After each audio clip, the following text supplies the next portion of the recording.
All right, sit anywhere you like. Just, not the bed. Wet bedding is such a pain to deal with. Here's a towel. You should dry yourself off. If you've got the strength, you can take a hot shower, too. There's a makeshift bathroom over there. The bamboo built it for me. Okay, fine. If you don't want to move, I'll dry you off myself. Why? Why did you bring me here? Hey, shouldn't you thank me first, Miss Soaked to the Bone? Thanks, Remielle. Since when did you become so obedient? That isn't like you at all. If you really want to show your thanks, here, it's your turn.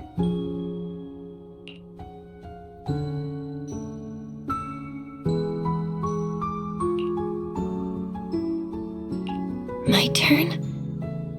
To do what? Your turn to dry my wings for me, of course. There are spots I can't reach on my own. Hey, what's with that look? I've already dried you off. Now it's your turn to return the favor. Okay.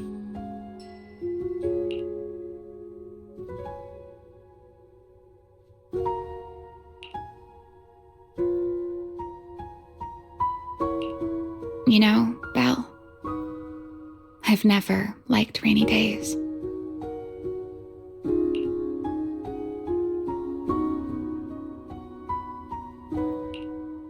The rain always leaves my wings soaked and heavy.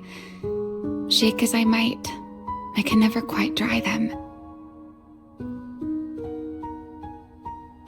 The same goes for taking a shower, though at least I can manage to keep my wings from getting too wet. Wet wings must feel really uncomfortable, right? Yes, honestly, it's miserable and such a hassle to manage. A hairdryer is useless, too hot and I start shedding, too cold and I catch a chill. But I can't just wait for them to air dry. It takes forever, and I'm way too impatient for that. Besides, it leaves this strange smell that I can never wash out. So, the best solution is a slow towel dry like this. But with wings this large, there are always spots I can't reach. Before, if I got caught in the rain, I'd sneak onto Belle's bed and roll around, drying my wings on her sheets. Huh? Wait, hold up. How on earth could you just barge into someone else's bed? Wouldn't she be furious? It was fine as long as I didn't get caught. Though, of course, whenever Belle did notice me, she was absolutely furious. And no matter how angry she was, in the end, she'd always do just what you're doing now. Slowly drying the spots that were still damp.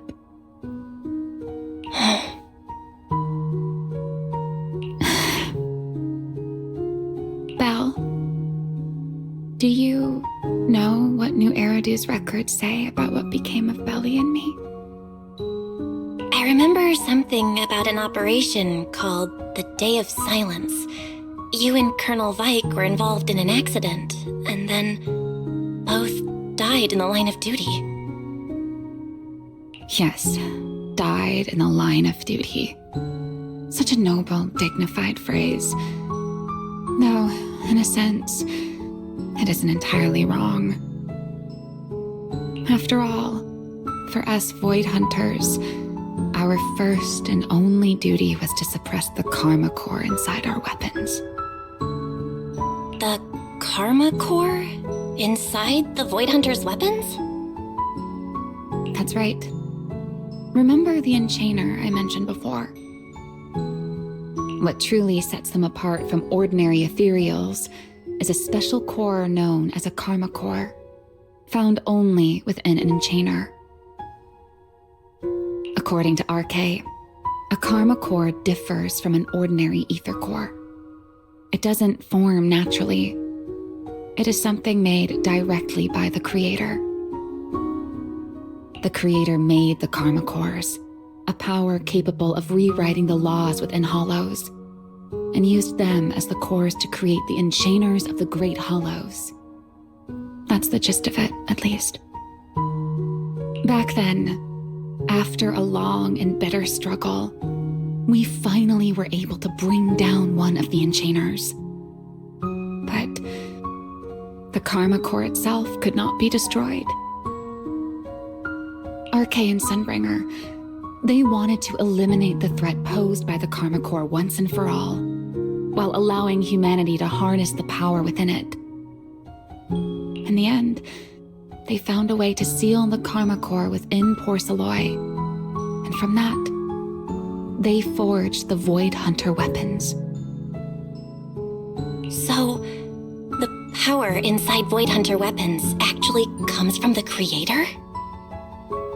Yes, which is exactly why there are so many side effects. At the time, we were naive enough to believe that if we could truly master that power, humanity might finally overcome the Hollows once and for all. So, when RK and Sunbringer proposed the plan, we never doubted it for a moment. Lady Sunbringer and Professor RK's plan? Yes. Project Sunseeker. I'll never forget that accursed name for as long as I live. Simply put, it was an experiment that used vast quantities of Porcelloy as a medium to partially fuse us Void Hunters with the karma core sealed within our weapons. They fused you with a karma core? Then that means... It meant we'd become artificial enchainers. No more enduring the costs of wielding Void Hunter weapons, and perhaps even achieving a stronger form to defend New Eridu. Looking back, I can hardly believe I fell for RK's lies so easily. So, it was in that experiment when you and Colonel Vike... Yes, Belle and I were the final participants. Or rather, the final test subjects. Looking back, I wonder if Belle already knew the truth behind RK and Sunbringer's plan. Otherwise, she probably wouldn't have insisted on coming along. She's never been one to enjoy the spotlight. If only I'd realized what she was thinking sooner. Remielle... RK was extremely meticulous, always laying out careful, detailed plans. So, I can't say if the karma core losing control during the experiment was truly an accident, or if it was his cleverly disguised plan all along. But whatever the truth, it ended with the karma core spiraling out of control and Belle becoming a new enchainer. As for me, I partially fused with the karma core inside Remielle, becoming what I am now. A monster. Half human, half enchainer.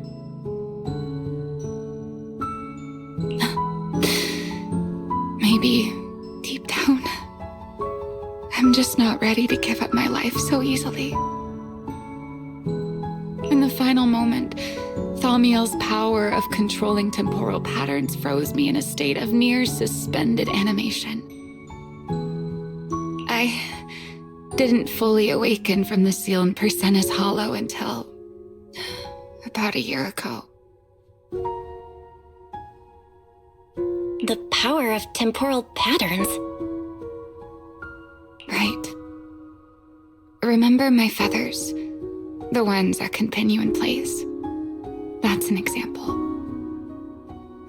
The karma core sealed within Thaumiel holds the power to halt the flow of time. And because I partially fused with the karma core, even without Thaumiel, I can replicate a similar effect on a smaller scale. But that little bit of power isn't nearly enough to take on those 3 Sunbringers. That's why I had to reclaim Thaumiel. Even if it accelerates my path to becoming an enchainer, I still have to...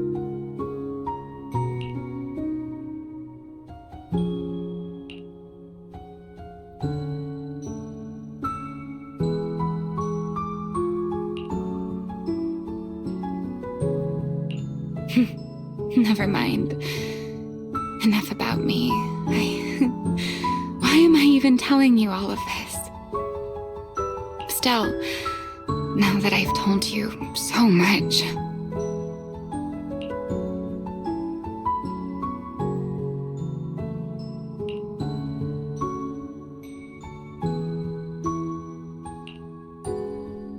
It's your turn.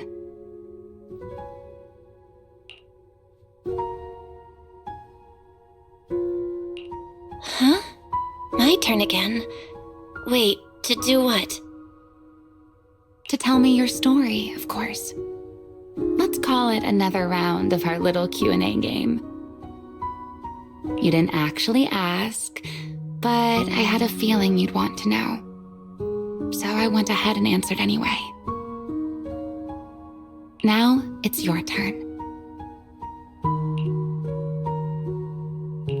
I wasn't even going to ask anything. You just started talking. Fair enough. But once you say certain things out loud, they don't weigh on you quite as much anymore. Or perhaps you'd like a little help getting started? Let me think. Serpico and Truvia. They transferred to Helios not long after Wise and I started there. They came from a prominent background. They were the adopted children of Masyant, the head of High Ambitions Corp. On top of that, they were excellent students. It didn't take long for them to become the talk of the academy.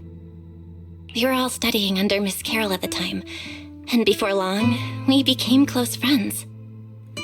Back then, we were full of big dreams.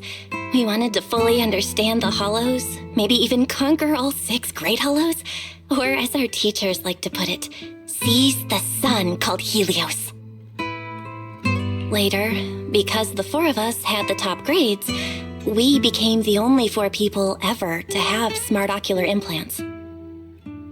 Then, during a performance test for the implants, I lost control.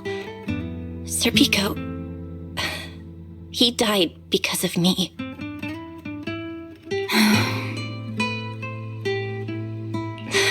When I finally woke up in the hospital, I learned that Truvia had been taken away by people from High Ambitions the day after the incident.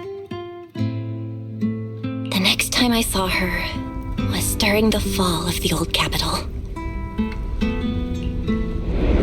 She was with one of High Ambition's rescue teams. To be honest, I never imagined we'd meet again like that.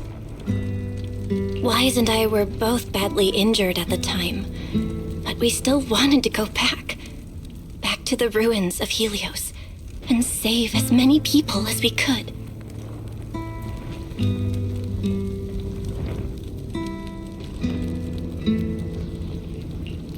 We begged Truvia for High Ambition's help. We were willing to guide them through the Hollows, willing to do whatever they asked of us, but she refused, without a moment's hesitation. What happened after that is kind of a blur. But on that day, no one made it out of Helios alive, except Wise and me. Then, in Rose Califer, I saw Truvia again.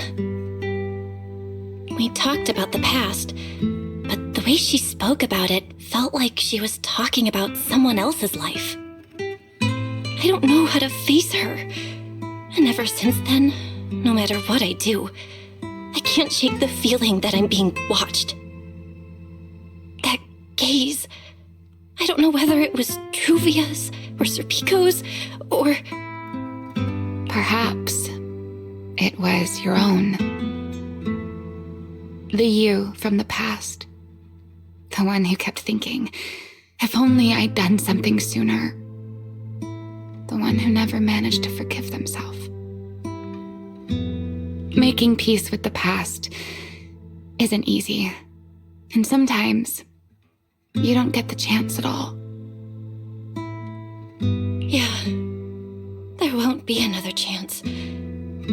Truvia, she was killed by Dracena. By that thing pretending to be Dracena. Something pretending to be Dracena? Belle, what exactly happened before I found you? Will you tell me?